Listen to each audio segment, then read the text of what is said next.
Então vamos lá. Hoje eu trouxe um pouco sobre conteúdo, falando um pouco da importância em UX e algumas dicas práticas que eu acho que é útil para todo mundo entender a importância, porque às vezes parece que é só uma frase, mas a gente tem todo aquele cuidado de que seja a frase ideal.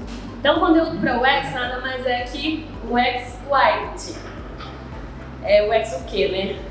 O nome é o de menos. Nada mais é que conteúdo voltado para a experiência do usuário. Então, a gente vai orientar o usuário a interagir dentro da interface da melhor maneira possível, evitando que ele cometa erros. E como o texto influencia nessa experiência? De diversas formas. Desde ajudar ele a não errar, quanto orientar o que ele deve fazer em seguida, quanto o que ele vai encontrar na próxima tela. Além disso, o conteúdo ajuda na definição clara do produto para o cliente. Por mais que o design esteja impecável, sem um conteúdo de qualidade, o cliente muitas vezes não entende do que se trata aquilo que a gente está oferecendo para ele na página, no aplicativo, no que ele estiver ali navegando. Tanto em termos de quem é a empresa, quem é o produto, quanto da navegação em si. Segundo, a gente consegue manter uma voz única para a marca.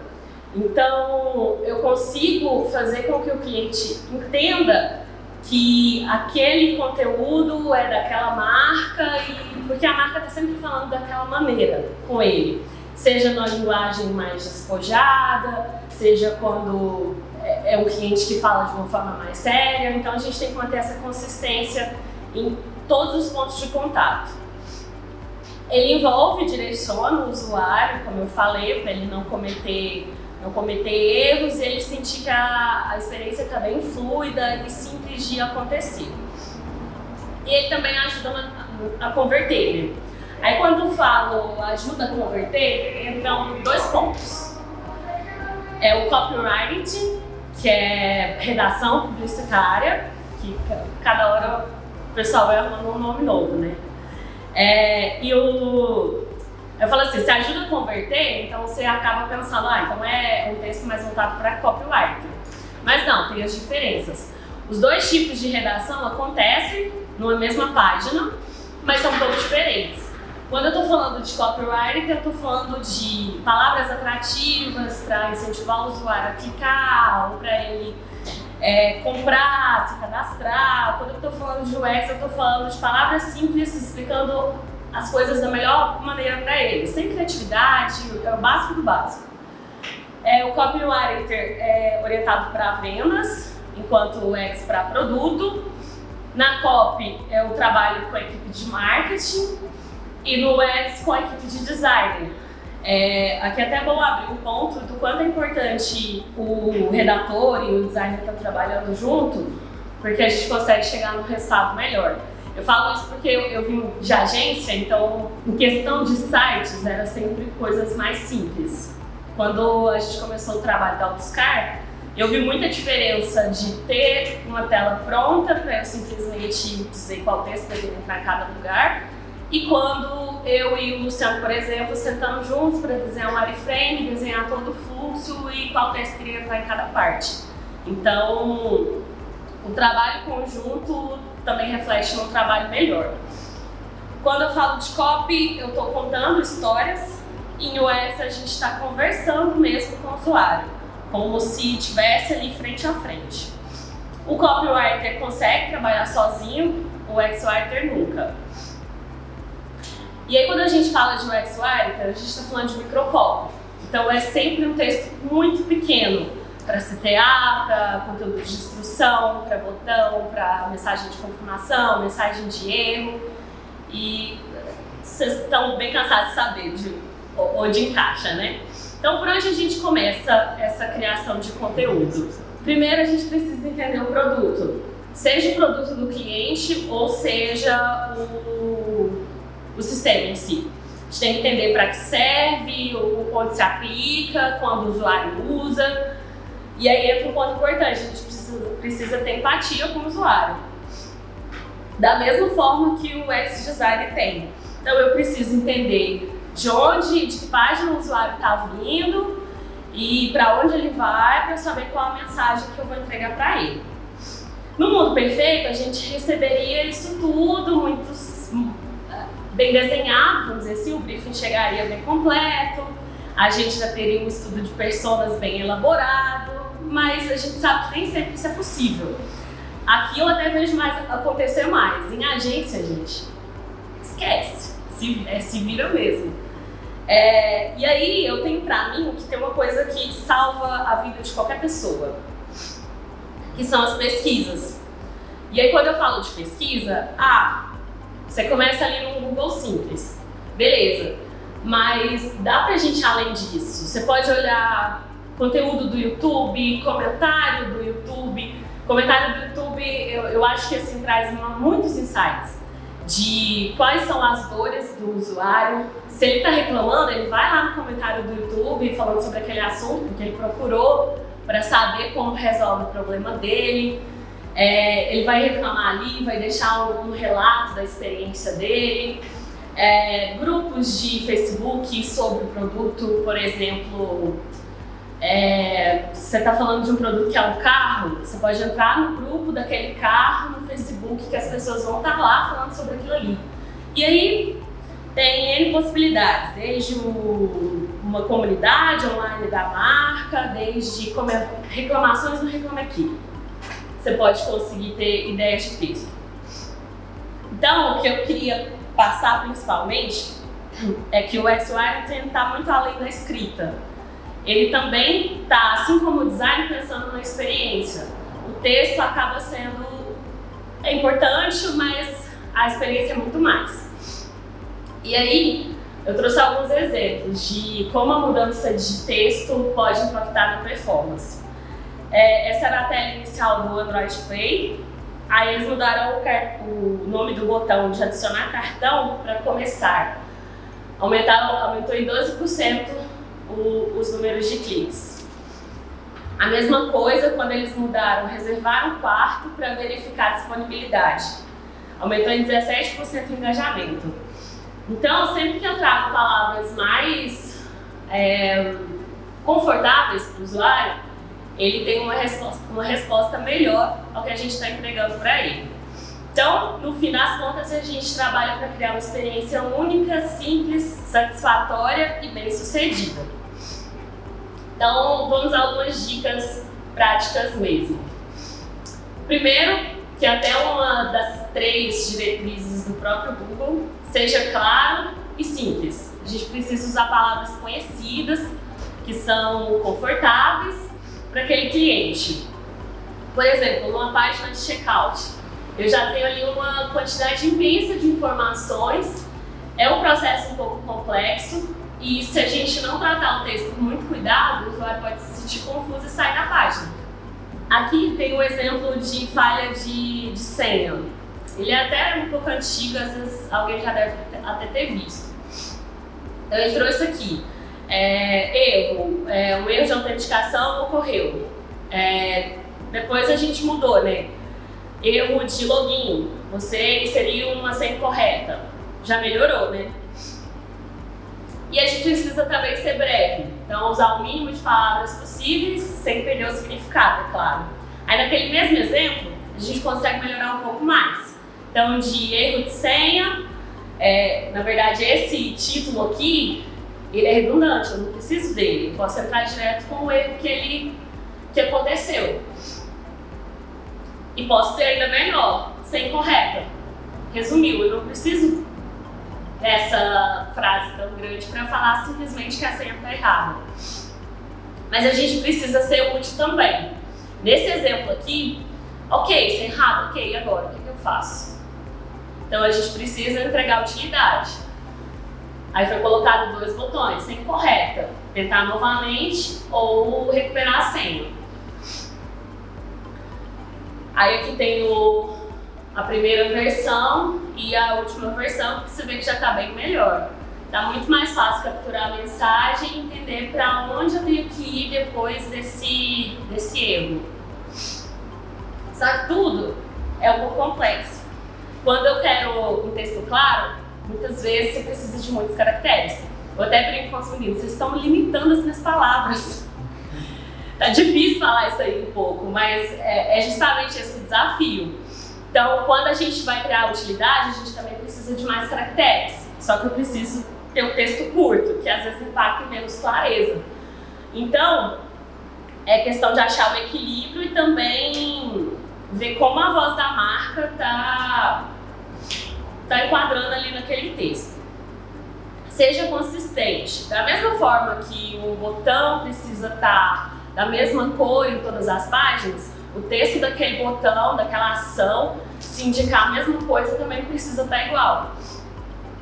Se eu definir que o botão de ir para a próxima página, para a próxima etapa, é próximo e o anterior é anterior, eu não posso mudar para continuar ou voltar. Ele não pode ficar confuso em relação a duas ações que são a mesma coisa. E refletir a voz da marca, que eu acredito que seja o mais importante. Aqui tem um exemplo do Spotify. Na primeira versão, eles traziam busque no Spotify, procure suas músicas favoritas, artistas, álbuns, podcasts, vídeos, playlists e amigos. Viu que ficou muito grande, ele trouxe muita informação. À medida que eles foram aperfeiçoando, eles chegaram aí, busque as músicas que você ama. Então, além de refletir a ação, o que ele ia encontrar naquela página, ele acrescentou a voz da marca e ainda resumiu aquela descrição que era longa ainda. Você pode encontrar músicas, artistas e álbuns. Ele não precisava falar aquilo tudo. E reforce. Quando a gente fala em redação, muitas vezes tem essa, essa teoria de que você não pode repetir uma palavra muitas vezes. O texto fica feio. É feio, é chato, você sente que está redundante. Mas aqui no UX, às vezes, você precisa disso. Aí eu trouxe dois exemplos, um que tem e outro que não. Então tem coisa nova na área. Que tal atualizar seu app e conferir as novidades que temos para você? Atualizar, sim, eu quero atualizar meu app. Então aqui eu precisava repetir esse atualizar. E aqui já tem outro exemplo. Ponto certo, bilhete único. Para continuar sua compra, bilhete e serviço de localização. Ok. Ajustes. Ok para quê? Ajustes dá a sensação de que eu tenho a sensação de que nas duas opções eu conseguiria fazer a mesma coisa. Só que não ficou claro. Poderia ser para continuar sua compra, habilite o serviço de localização. O continuar aqui resolveria. Ou habilitar, né, no caso. E nunca fique com a primeira versão. Isso aqui em texto é para a vida. Quanto mais você escreve, melhor fica. Aqui trouxe o exemplo do Airbnb. Lá na página inicial, vamos supor que a gente começasse com alugue uma casa. Só que quando você fala casa, o Airbnb não aluga só casa, tem apartamento e eles alugam quarto. Então poderia ser alugue o quarto. Mas quarto não é só quarto, eu continuei limitando. Aí se eu mudo para alugue uma acomodação, melhorou, né? Ficaria certo, mas não fica um texto atraente. Sinta-se em casa. Então ele está dizendo que seja qual for o tipo de imóvel que essa pessoa alugar no Airbnb, ela vai se sentir em casa. Alugue acomodações exclusivas de anfitriões locais em mais de 190 países. E evite gênero. Isso aqui às vezes é muito complicado de fazer, mas pra gente que é mulher, a gente acaba sentindo mais. Por exemplo, quando chega um bem-vindo à sua comunidade profissional. A gente entende que você usou bem-vindo para ser algo genérico, mas esse texto não conversa diretamente com todas as pessoas. Eu poderia simplesmente conheça a sua comunidade profissional, comece agora a se relacionar com outros profissionais. Não teria necessidade desse bem-vindo. Então, se eu não posso identificar realmente quem é aquela pessoa, de que gênero ela é, melhor tirar e não usar. E cuidado com a criatividade. Frase inteligente é muito legal, mas se o cliente não entender, seu trabalho foi todo por água abaixo. Só que a gente pode ser criativo sim, se o público entender. Esse é o site da Enjoei, e você vê que ali eles trabalham sempre textos muito criativos relacionados a categorias. Ó, batendo perna na net, sapateira lotada de tênis. Aí você tem a área passear. Um usuário que não é o público deles não entenderia. Mas eles chegaram nessa comunicação porque eles entenderam que o usuário deles pedem esse tipo de diferenciação de experiência. Eles acham legal ter essa conversa descontraída. Então sempre os textos deles vão vir nessa jogada mais despojada e engraçadinha. Sempre, vocês vão ver sempre que o texto está em caixa baixa, nunca vem com a primeira letra em maiúscula. Sempre para criar essa diversãozinha no site. E aí eu trouxe algumas dicas que eu acho que podem ajudar vocês aí na produção dos artigos para o blog. Porque conteúdo é prática, né? Então quanto mais a gente pratica, melhor vai ficando. E eu falo por mim, eu achava que eu escrevi muito bem há 6 anos atrás. Hoje eu olho para o que eu escrevi há 6 anos atrás e falo, porra! Se você falar assim, eu já tenho certeza. Muda muito. Então, o primeiro ponto seria definir um objetivo. Então, para qual tipo de usuário o texto vai ser direcionado? Vamos supor que o Willi vai escrever um texto muito foda sobre... Eu não consigo dar um exemplo. Mas... É foda demais. É muito foda. Tá vendo? Eu não entendo. Se eu pegar o texto do Willi pra ler, eu não vou entender. Eu vou escrever um texto sobre qual que é essa barba. Eu acho que eu aqui. Mas você tá falando de dev, então às vezes surgem palavras muito específicas, termos muito específicos. Então, se você não tiver certeza que aquele texto está sendo direcionado para o usuário avançado, você precisa descrever muito bem aqueles termos para todo mundo entender. Mas você pode usar esses termos específicos se você tiver certeza. Uma pessoa que está lendo esse texto, para chegar nesse ponto aqui, ela já teria que entender os termos. Beleza, não precisa dar exemplo de termo, não precisa colocar outros links para explicar, tá tranquilo. E aí a gente vai nessa onda de quanto mais leigo o assunto, quanto mais leigo o usuário mais amplo você deixa o assunto. Que entra até no topo de funil, que eu preferi não trazer para não ficar tão denso. Então é mais desse fim, de para que tipo de usuário você está escrevendo, o tipo de linguagem que você vai usar e até onde você vai. Aí tem as palavras-chave. Quais palavras-chave esse usuário pesquisa? Qual palavra eu vou dar foco? Qual palavra eu vou ter o objetivo de ranquear? Mesmo que não seja ranquear, mas qual a palavra principal desse texto? Você pode agregar outras palavras secundárias dentro desse mesmo assunto ou até fugindo um pouquinho. Aí aqui tem um exemplo de headtail e longtail, que até um pouco do que eu trouxe anteriormente sobre o objetivo. Então, quanto mais genérico, mais volume de busca eu tenho. Então, mais concorrência eu tenho. Então, se você está falando de um texto bem genérico sobre React, vai ter um monte ali de texto já sobre React e a concorrência vai estar gigante. Mas se você fala de algo mais específico sobre React, vão ter menos buscas, mas as buscas vão ser menos específicas, consequentemente você tem menos concorrência e mais chance de ranquear para aquele termo. O que ajuda nos outros também mais genéricos. Então, às vezes é importante pensar também nesses que são menos específicos, mas que você consegue ter uma concorrência menor.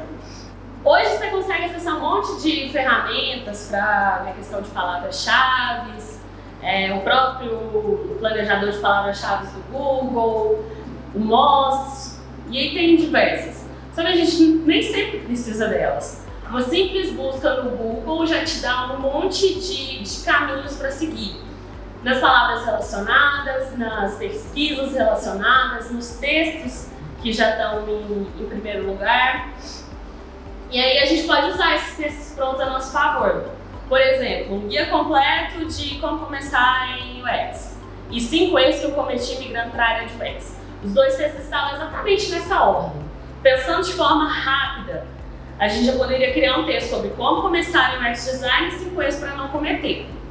Você já traria um conteúdo mais completo aqui os dois. Entendeu? É um exemplo bem simples, mas à medida que você vai pesquisando, você vai encontrando novas possibilidades e conseguindo melhorar o texto. Aí sobre as headtails. Acredito que muita gente já tenha conhecimento disso aqui, mas eu trouxe mais para reforço mesmo. No H1 a gente traz sempre o título do conteúdo, o título da página, que representa mesmo aquela página. E ali é muito importante a gente incluir a palavra-chave principal que a gente quer ranquear. No H2 a gente usa como subtítulo, e ali que a gente vai incluir as long tails, os assuntos secundários. E aí na sequência, o H3 é sempre um subtítulo do H2, H4 do H3 e assim por diante. O que eu acho mais importante aqui é o H1, que eu vejo muito acontecer, de ter mais de um H1 na mesma página. Isso não pode mesmo. Então, nas headtails, a gente tem sempre que ter uma chamada forte que vai indicar o que o usuário vai encontrar naquela seção e realmente convença ele a continuar lendo o que a gente está trazendo para ele ali. Porque o usuário ele não vai ler ponto por ponto, ele vai primeiro mapear a página, dar uma olhada ali no que tem. Isso aqui serve para mim ou não serve? Acho que serve, vou continuar lendo então. Então é nesses subtítulos que a gente tem que trazer o que é realmente importante e vai convencer ele a ler. E a informatação, que muita gente às vezes acha que tá de boa, não vou preocupar com isso não, mas ajuda muito. Sessões com formatos diferentes. Isso aqui, além de ajudar o usuário a entender o conteúdo, o Google entende que seu conteúdo